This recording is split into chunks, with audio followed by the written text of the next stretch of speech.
Please select a mission.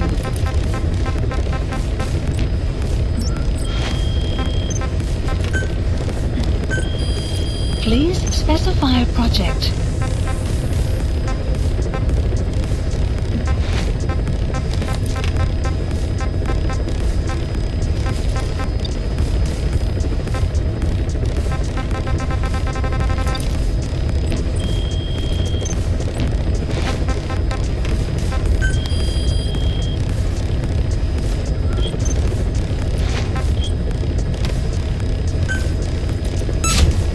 Commencing platform construction.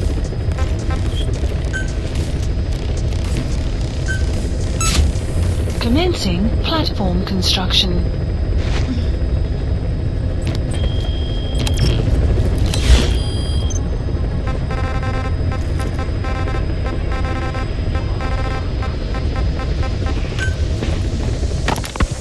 We've inoculated the staff with Wolbachia to keep them from becoming symptomatic. That should also contain the infection. How did this happen in the first place? It has to have been a Cypher spy within our ranks. If this is so, then why the Kakongo strain? If their intent was to wipe you out. Skullface said the remaining English parasite was close to the boss. If this latest strain was his doing, he wouldn't have tipped his hand. It is possible someone brought eggs onto the base without knowing. Stuck to their shoes, clothing. Well, that makes the most sense to me. And where did the eggs come from? You mentioned that your boss visited Nzoya Badiopulu. Sure, but his gear's disinfected immediately upon return. Then he was not the carrier. And not just the boss. All staff dispatched to high-risk regions were quarantined on the flight back. When the symptoms first appeared, we checked and disinfected all equipment used up to that point. Any and all prisoners, soldiers, materials, and animals extracted during missions were also quarantined. So, that just leaves... I have seen children around here. Where are they from? All over. Some were being held hostage at a mine. Then there were the troublemakers at Bwala Yamasa. Bwala Yamasa? Yeah. Their clothes, their things. Did you burn them? They're just kids. We couldn't. And besides, not one of them's shown symptoms. The parasites don't infect prepubescent hosts. Their vocal cords are not fully developed. Well, if infection doesn't occur in children... It is possible they carried eggs on their clothes, and the infection spread from them. Check the kid's stuff.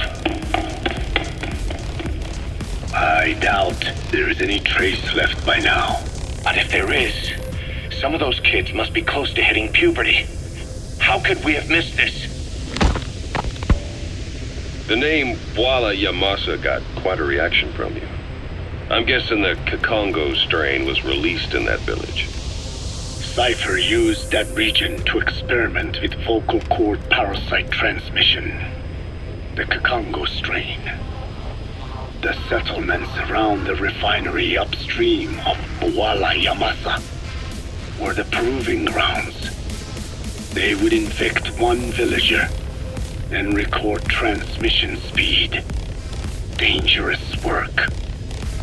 If they failed to contain the infection, it would slip into the surrounding regions. At which point the world found out about the parasites, making them useless as a weapon. Incredible they'd risk such a thing. The test site was densely populated too. A terrible place for such experiments.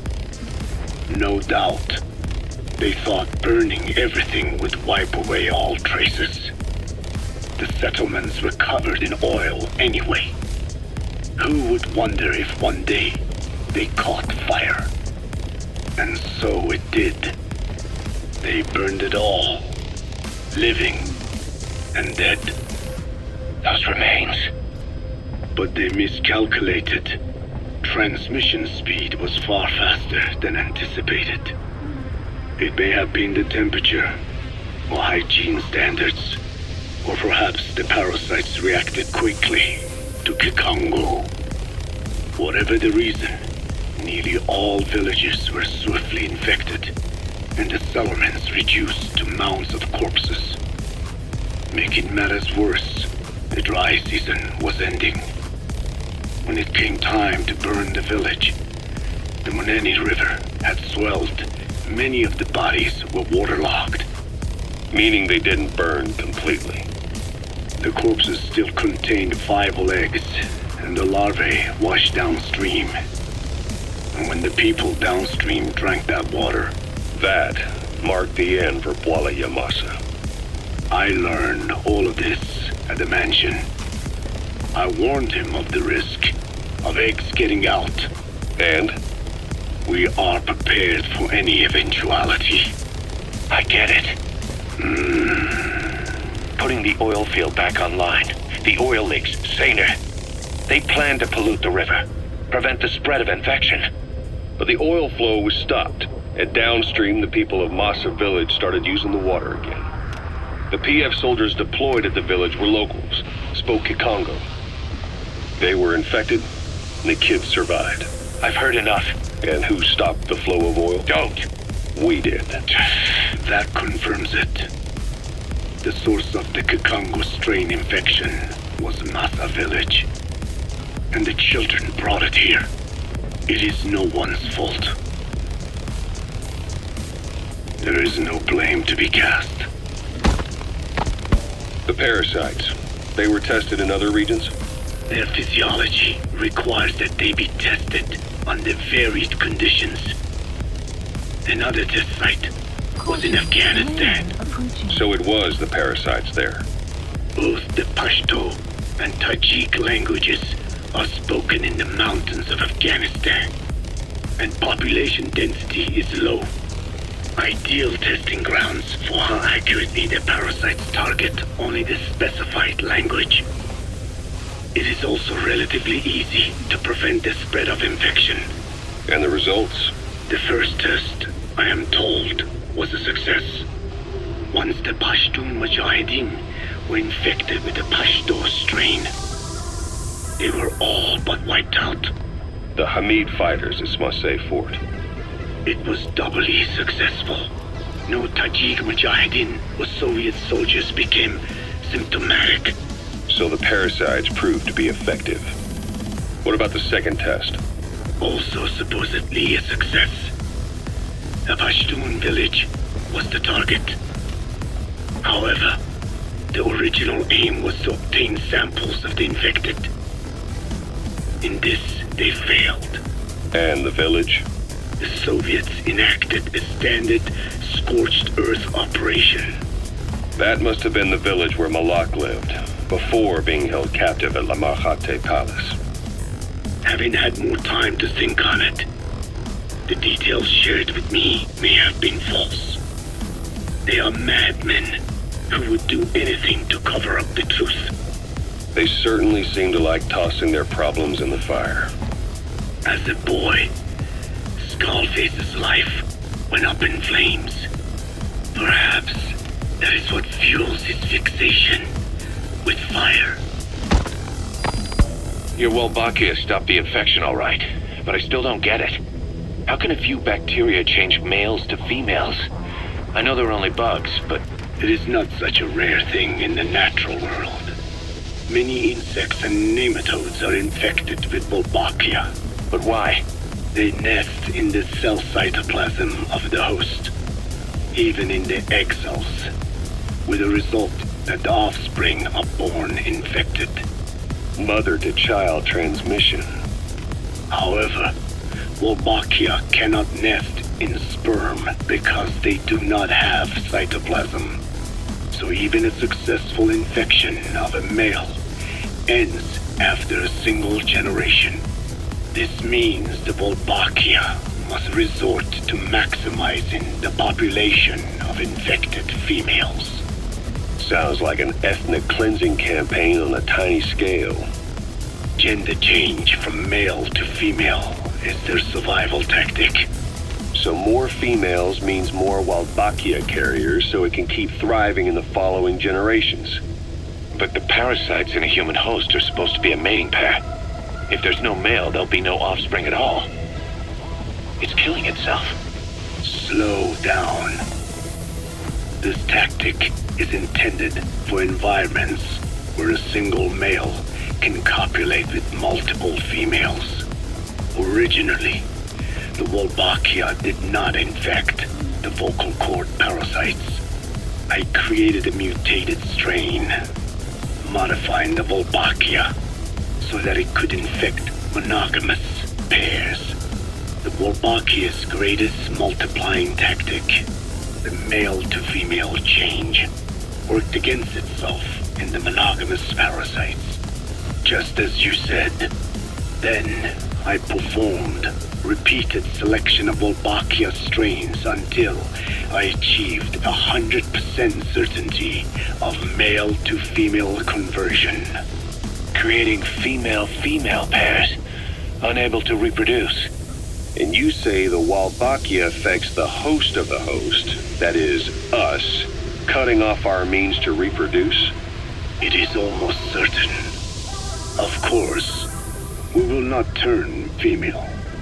After all, mammals possess no natural gender-changing function.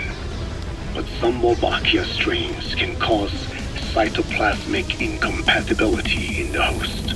Is that some cell deformity?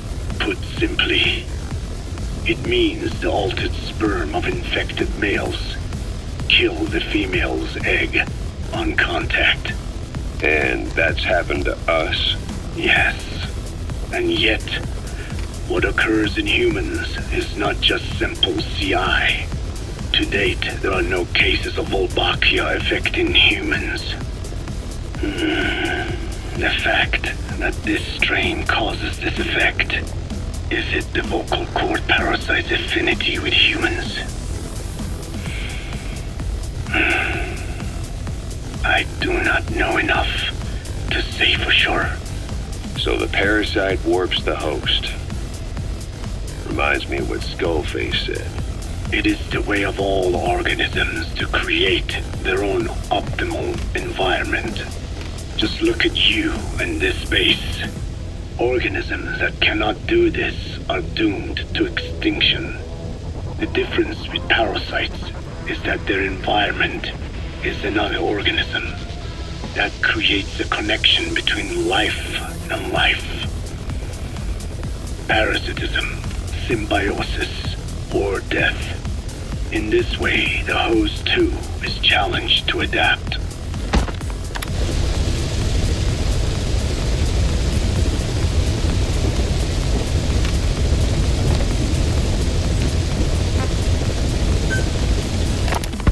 About this OKB-0 Emmerich was talking about. Its location and features match the citadel in the mountains northeast of the Soviet base camp. Built during the time of Alexander the Great, it was left in ruins following one of Genghis Khan's campaigns. Its occupants changed time and again due to war, and it was expanded on more than one occasion. Ultimately, it fell into the hands of the Soviet philosophers.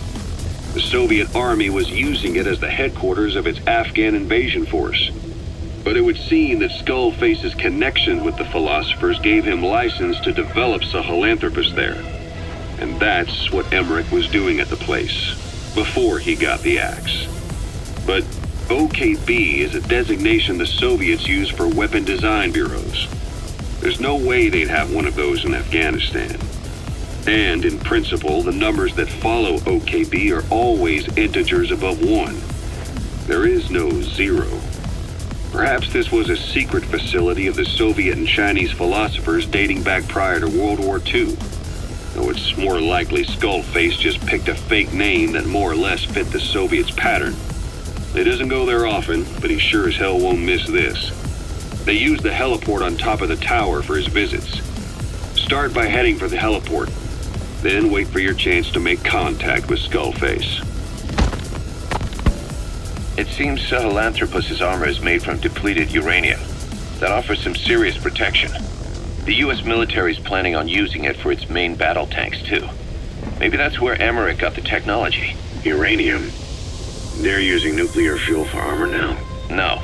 What they use for nuclear fuel is uranium-235, which is extracted from natural uranium. Depleted uranium is a byproduct of that process, sort of like the leftovers, I guess, the garbage.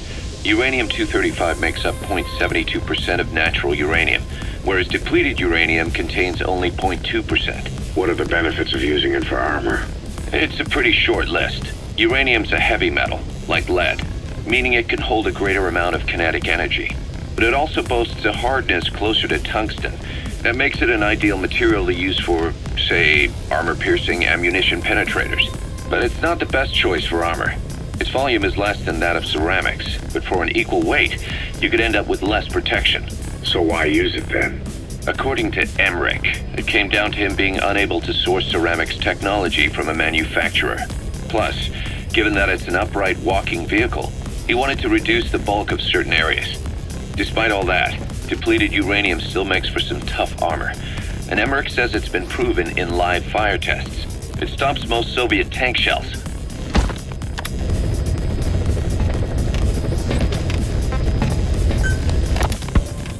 Emmerich didn't go with depleted uranium for Sahelanthropus's armor because of its strength. He had nukes in mind. Exactly. It's meant to use its body as the fuel component for a nuclear weapon. Sahelanthropus uses built-in uranium enrichment archaea to melt its own body and extract uranium-235 from the depleted uranium in its armor. Those archaea perform the enrichment in an extremely short time. The concentration jumps by a factor of several hundred, from 0.2% to over 90%. The end result being highly enriched weapons-grade uranium. Sahelanthropus's body itself becomes a nuclear bomb. Emmerich says if it were to self-destruct, the nuclear yield would be somewhere in the region of 15 kilotons. Since you need about 50 kilograms of highly enriched uranium to trigger a nuclear reaction, that would mean Sahelanthropus contains something like 23 tons of depleted uranium. That's not very much. No, it isn't. That's about what you'd expect to find in a main battle tank's armor. The point is, it can be transported anywhere, even use its conventional weaponry on the battlefield, and the international community will never suspect a thing.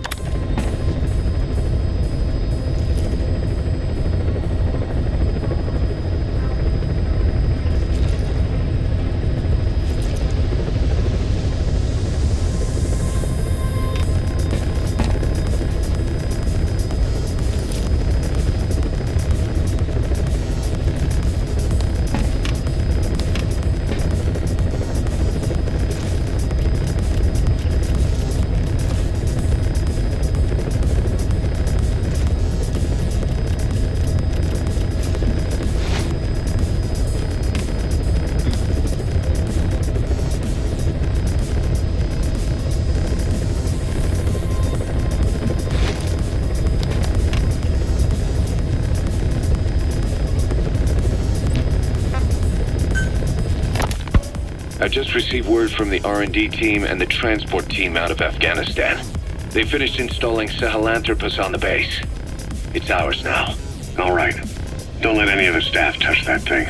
Especially Emmerich. Of course. That guy's crush on Sahelanthropus is beyond a joke. Guess he really wants to see his tech stand on its own two legs this time. That's not gonna happen. I know it. So you've got no plans to make it operational again? Damn right. Boss, I want to hear it straight from you. Hear what? What the hell do you want with that thing? The drive is busted. It's not like it has a nuke on board.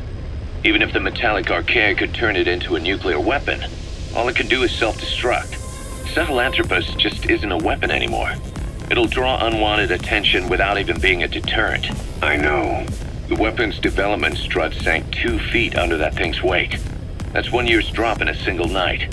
We've started on reinforcing the strut, but there's no guarantee it'll hold up if a storm hits. I know that too. Boss, why keep it? It's a mark. Us diamond dogs, we don't have a country to call home. That means we have no past, nothing to prove that we lived. Every one of us threw it all away when we came here. Sahelanthropus is a symbol to show that the likes of us brought at least one crisis to its end. A mark in history. So we can't just fade away. It's of no practical use to us. But we still need it. A symbol of what we've done. I'm glad I sounded you out on this. Снейк, on behalf of all of us, I want to thank you. I don't need gratitude. I need security. Keep Emmerich away from that thing. Roger that.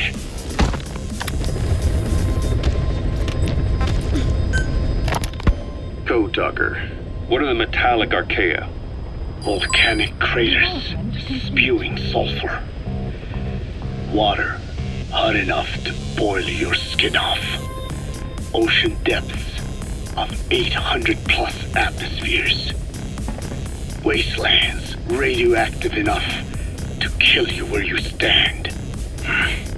There are groups of organisms that survive despite. No. Because of living in such environments. I've heard about them.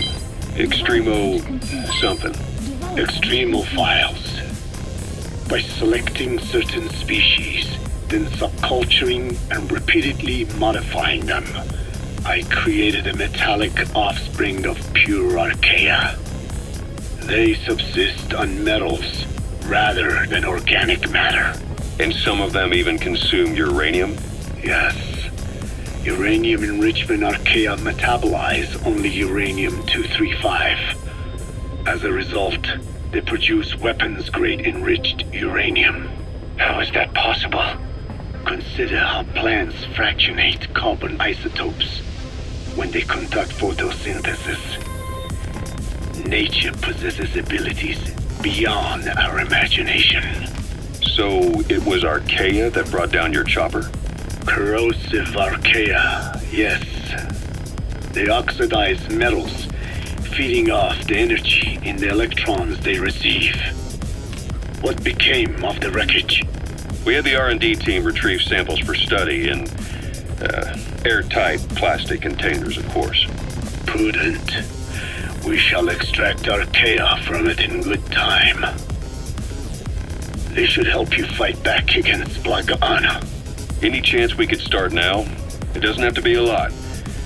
I might just have another use for them. If it's only a small amount you need. That's fine. I'll get the R&D team to assist. Let's go. South Africa was previously suspected of developing nuclear weapons. It already had a conspicuous presence at the UN because of apartheid and its armed expansionism. But when neighboring Angola and Mozambique became socialist countries in '74, South Africa felt hounded into a corner. So it accelerated its nuclear program to protect itself. 3 years later, the Soviets discovered a test facility, and 2 years after that, an American satellite observed a flash in the southern Indian Ocean. It said this was South Africa conducting a nuclear test with the help of a certain ally. Skullface used the situation in South Africa to get this ally to lend a hand. They both wanted nukes, so it was a mutually beneficial relationship. On the surface, anyway. I figure South Africa started getting serious about nuclear weapons production in '75. In '74, the government was still able to get by with bluffing that it had a nuclear arsenal. But the year after, word spread that an independent armed group in the Caribbean was crushed by Cypher for possessing a WMD. That's right, boss. What happened to you and your men was the reason South Africa decided to push ahead with nuclear development. A force independent of any country getting its hands on a nuke. That was a threat to the existence of countries everywhere. It wasn't just South Africa. Your presence pushed a lot of countries to get nukes. The world was scared of you. You were a threat to more than just the Cold War. If nations are gears in a machine, you had the power to smash them loose and watch the whole world grind to a halt.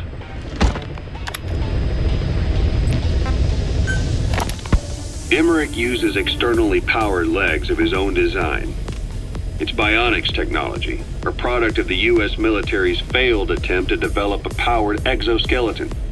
All the wearer has to do is apply a little force, and the actuators continue the movement in that direction. But his legs are unique. Instead of using a hydraulic mechanism, the actuators run off metallic archaea. That increases the actuator's reaction speed and also enables him to lock and release the joints at will. The legs are a nifty little gadget, but they have two clear weaknesses. First, they're dependent on external power, Maybe because he built them knowing he couldn't leave his lab. There's no internal battery. That's why they won't work if they aren't plugged in. Second, and this is more than just a weakness, the legs are directly connected to his bones. Could be to minimize signal loss and the order's output to the legs and the drive response from them. Either way, Emmerich has used bolts to attach load-bearing parts directly to his femurs, probably by mimicking surgical treatment for compound fractures and the like. But the end result is those legs and his body are fused together, and that appears to be how he's able to move them so precisely. But that also means that any shock to the legs would be delivered right to his bones by way of those bolts. The same is true if he encounters the corrosive metallic archaea. If the corrosive archaea ate into the exposed bolts, they'd reach the endoskeleton parts and eat through them too in the blink of an eye. The doctor's bones are full of holes to accommodate all the bolts. They're like sponges. If he were to lose the reinforcing parts, even the tiniest bit of force or weight would snap his bones. So when I dangled those corrosive metallic archaea in front of him, he realized straight away what would happen. Life wouldn't be worth living if he lost those legs of his. I'd bet that is what the doctor fears the most. I just helped him imagine what it would be like. Thanks to that, I got the information we needed without either of us getting hurt. You know how he is. He's probably already over the shock. The better you know your adversary, the easier it is for you to get information from them. And vice versa.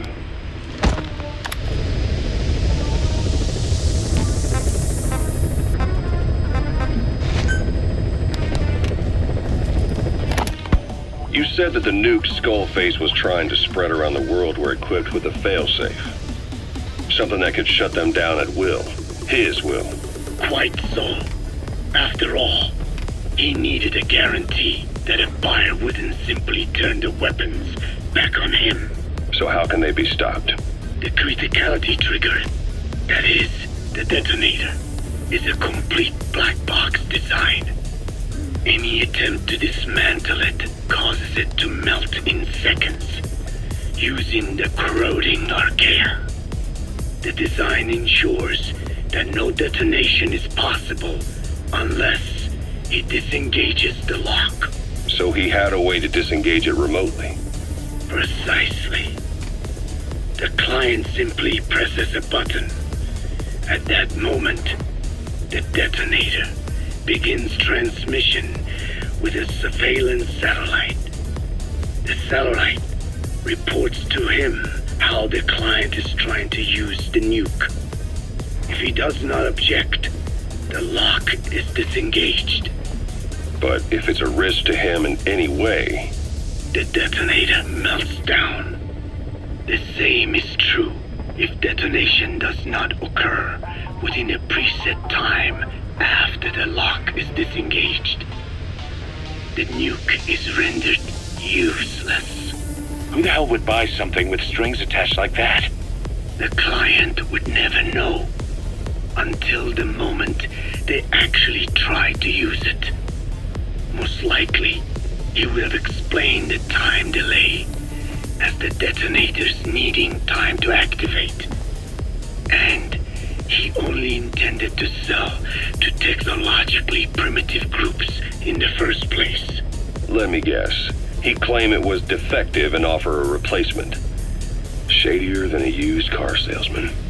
Skullface shakes your hand like a friend, using the other to control you like a puppet. This is how he works. Code Talker. Haven't seen you eat a single thing since you got here. Let me guess. Photosynthesis? Oh? What makes you say that? Well, a long time ago, I knew someone with a similar ability. Well, you are correct. Most of my body is covered with parasites. I supply them with water, and in return, I receive sugars they produce when exposed to light. It isn't just my skin either. The parasites also act as my eyes. They have replaced many of my internal organs as well. It is thanks to them that I live on after over a century. How did you obtain them anyway? Through your research? I would like to say as much, but there is more to it than that. Let me take you back 20 years. I had hit a dead end with my parasite research. Then I was approached by a foundation. They said they had a sample of an unusual strain of parasite. Which foundation? Apparently, they had links to ARPA. But that is all I learned. I was somewhat ignorant of the ways of the world. Just being able to study it was enough for me. Yeah, I've heard that before. Go on. Half in doubt, I visited them to discover the body of an old man. Well, to be precise, his partial remains. A collection of parts, you could say. The man had died in an explosion. An old man, you say? His flesh had not decomposed. In fact, the tissue's cells were still metabolizing. The parasite had infected, or should I say assimilated with, the tissues, and was keeping them alive. I became obsessed with studying the body parts, foregoing food and even sleep.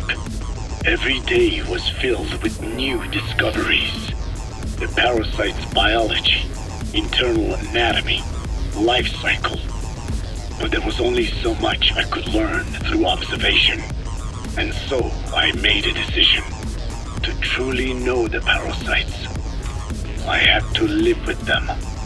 So, you implanted them inside you from the dead man's flesh? Correct. It was quite a gamble, whether or not they would adapt to me. But fortunately, it appears I was compatible with them. Or perhaps, through my many years of research, my immune system learned to tolerate them. Were they that body's only parasite? Yes.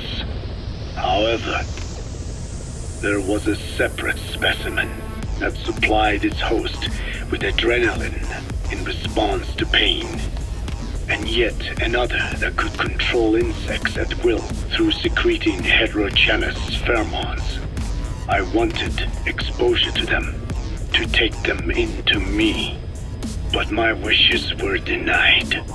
Their records, though, provided clues that helped advance my research. Would you care to join me? A life spent never worrying about food is a most wonderful one. I think I'll pass.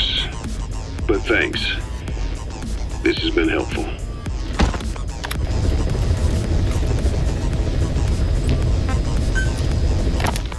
Skullface has finally burned out. The world is rid of his existence at last. Was he still alive? You could say that. But you could also say he'd been dead for decades. What's that supposed to mean? Biologically speaking, it's hard to say how much was his life. Side effects from the treatment? No, the primary effect. Keeping a dying host alive as long as possible. That is the whole point. But in the end, he grew too dependent on his children.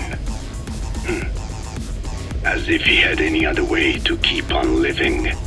He first underwent parasite therapy before the Soviet Union became his home.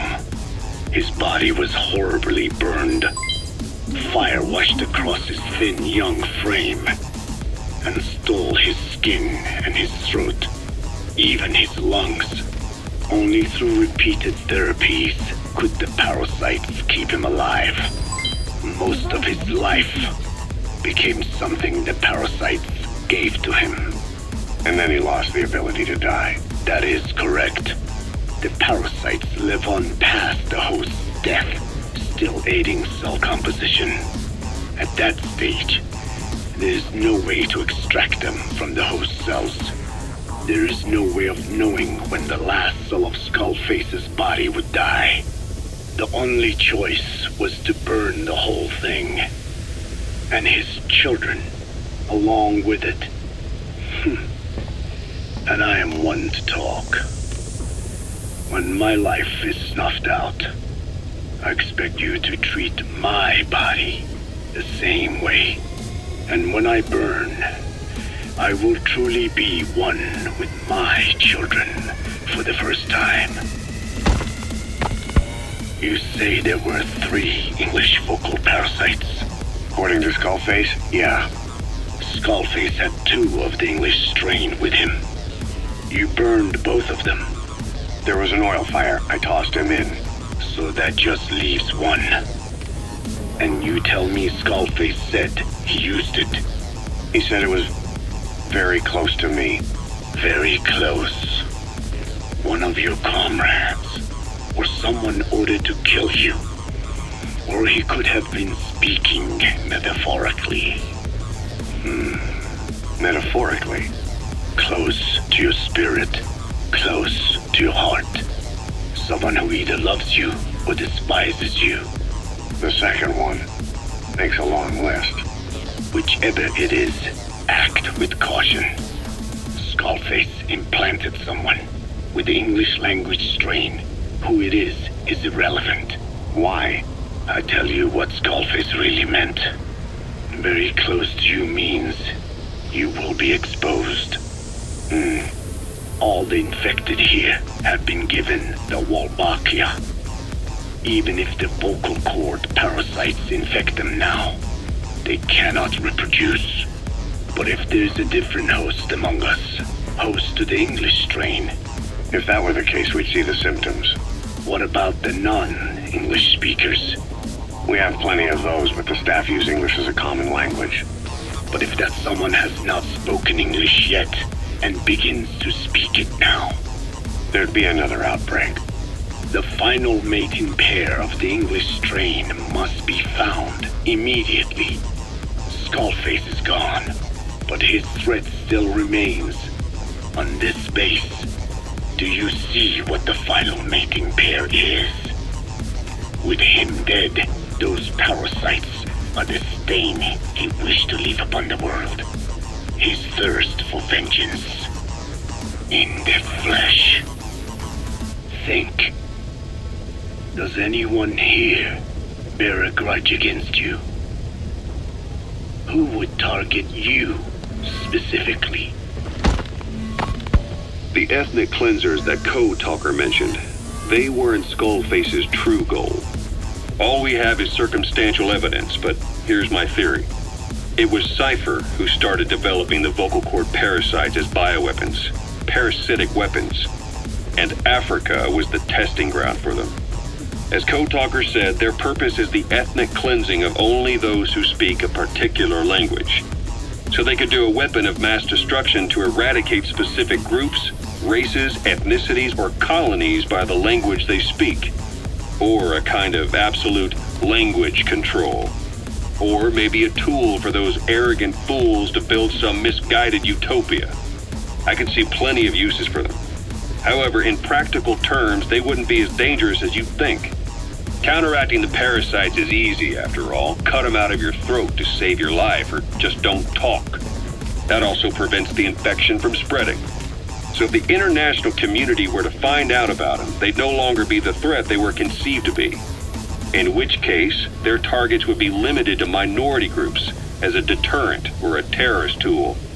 It's hard to imagine Cypher developing something like that as a main weapon for their arsenal. That leads me to think we've only tugged on one little thread in Cypher's grand tapestry.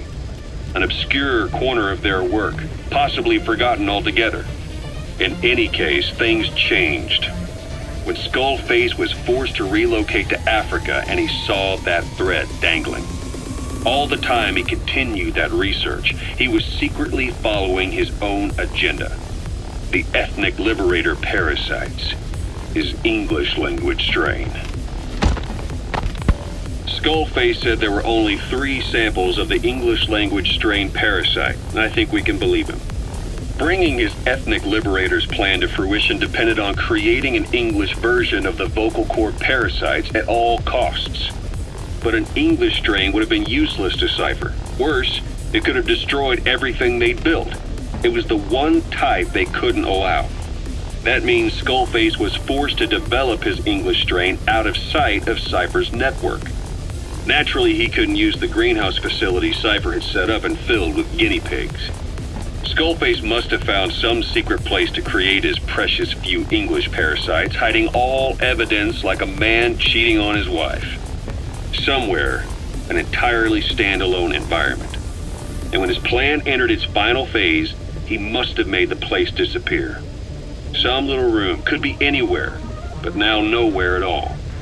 We'll never know where he did it, but to elude Cypher's surveillance, it couldn't have been big. I believe Skullface was telling the truth. There were only ever 3 samples of the English language strain. Why activate Sahelanthropus in Afghanistan? This is how Skullface wanted things to play out.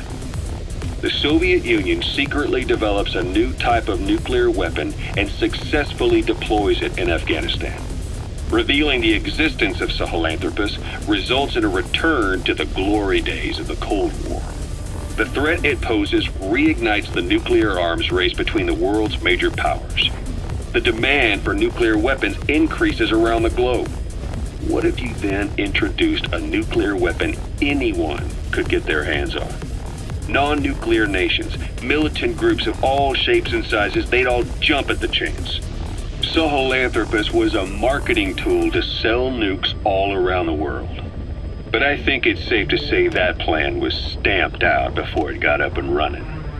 The world's intelligence agencies never did turn up anything conclusive on it. After all, Sahelanthropus vanished before word could spread. Everything that's happened is already a fading memory, never to join the pages of history. Except for Cypher. Cypher won't forget. They'll already be working on something, quietly beneath the surface. They'll use the pieces of data scraped together from this incident to build their own bipedal weapon. It'll take them a long time to complete it, but for now, the greed sector have found their new life's work. We'll have to be ready too.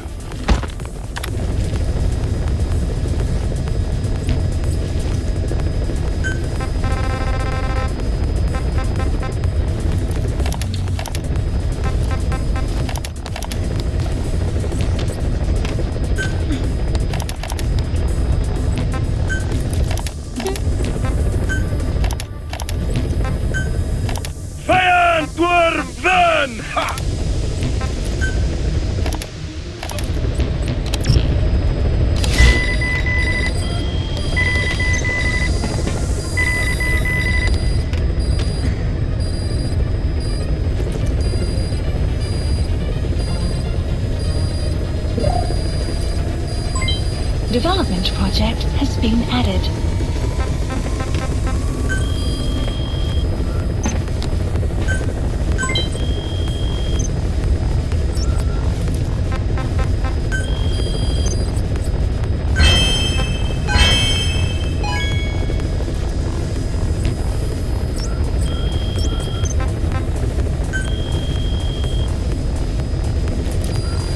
Please select a mission. Unit dispatched. Unit dispatched. Unit dispatched. Please specify a project.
Commencing platform construction.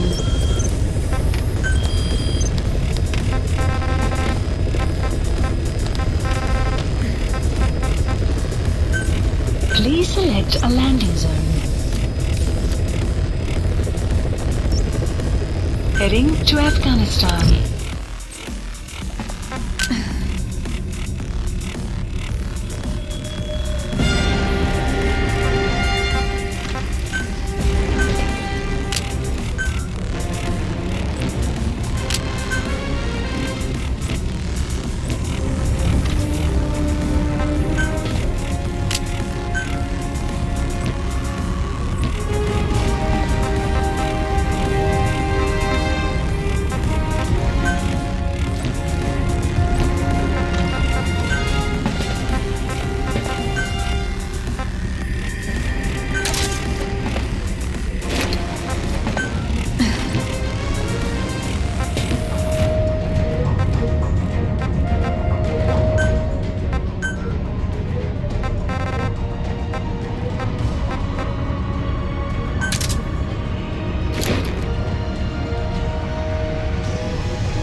requested.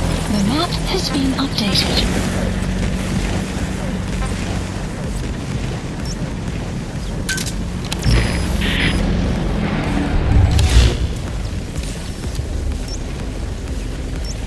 Marker placed.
Please specify a project.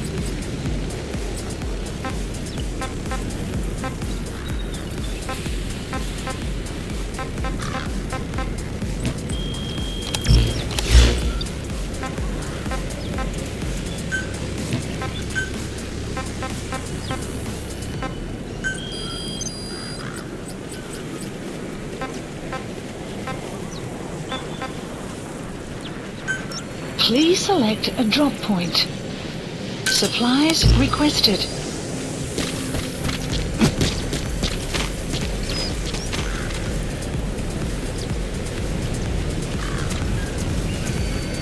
Supply drop complete. Development complete.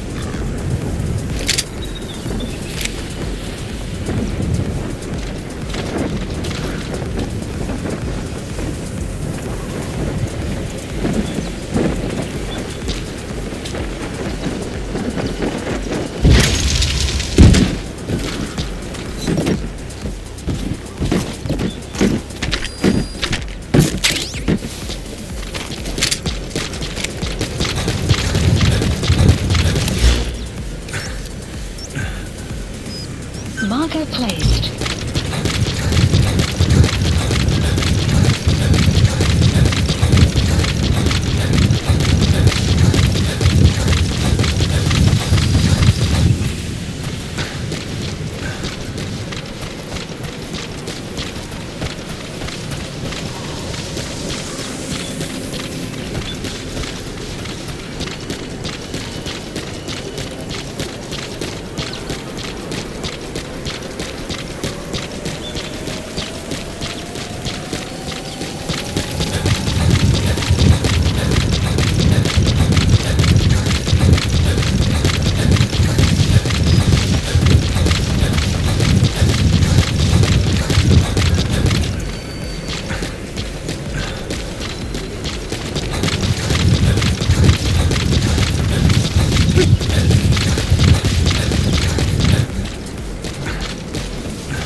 Enemy presence detected. The map has been updated.